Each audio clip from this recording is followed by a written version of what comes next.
The taxi door closes hard. Jean watches through the fogged-up window as her sister Helen laughs with the man called John, his arm draped possessively over her shoulder. The cab pulls away, tail lights bleeding into the Glasgow drizzle. Jean's last glimpse is a flash of Helen's red dress and the echo of the man's smooth voice quoting proverbs. The lips of an adulteress drip honey, but in the end she is bitter as gall.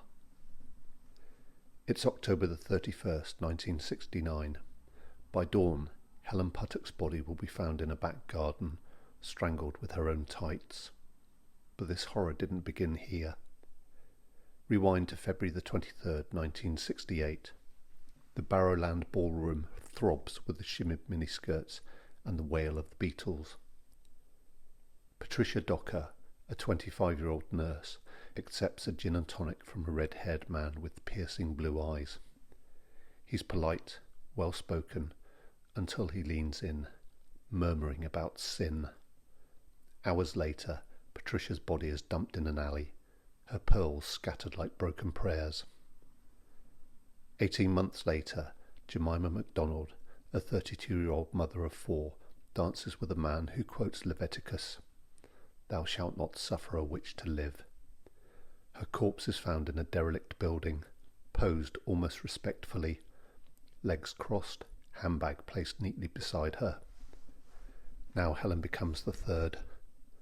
The pattern is clear. The press dubs him Bible John, and he's still out there. Act 1. The Phantom in the Ballroom. Detective John Beattie stares at the case files. 3 women, all strangled, all last seen with a red-haired man who knew scripture better than a priest. The largest manhunt in Scottish history begins.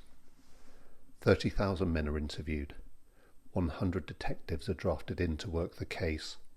Handwriting experts analyse taunting letters sent to newspapers. A bus driver comes forward. "The night Helen died, a man vomited violently on my bus. He wore a checked suit, but here's the thing. He wiped his mouth with a handkerchief, neat, like he'd done it before." Police flood Barrowland with undercover officers. Then, a potential break. In 1970, a woman swears Bible John was her ex-husband, a butcher with violent tendencies. Police find Bible verses scribbled in his basement, but not enough evidence to convict him. Years later, he dies by suicide, leaving a note saying, "I didn't do it, but I know who did." The trail goes cold. Act 2. The Ghosts Among Us. Decades pass. Then, in 2006, serial killer Peter Tobin is arrested for an unrelated murder. The parallels chill investigators. Strangled women, left Bibles near victims, lived in Glasgow in the 60s. But DNA rules him out. Tobin smirks in court. "You'll never prove it was me." In 2019, criminologist Jill Bavin-Mitzi points to John Templeton, a dead salesman. His niece reveals, "He beat his wives. He locked my aunt in a closet for reading Cosmopolitan, called it sinful." A faded photo shows Templeton in 1969 wearing that exact checked suit from the bus sighting. Yet without a confession, the truth stays buried. Act 3. The Unfinished Verse. Professor David Wilson, a criminologist, believes Bible John enjoyed the performance. Those Bible verses, they weren't guilt, they were flair. In 2021, a retired detective receives an anonymous letter, a single line, Ecclesiastes 1:9, "What has been will be again." The postmark, Glasgow. The Barrowland Ballroom still stands.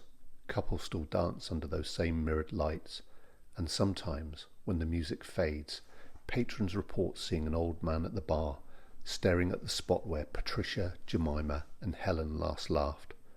Or maybe they imagine it, because the scariest monsters aren't the ones who lurk in shadows, they're the ones who blend in. Glasgow still waits, and the dance hall lights still burn.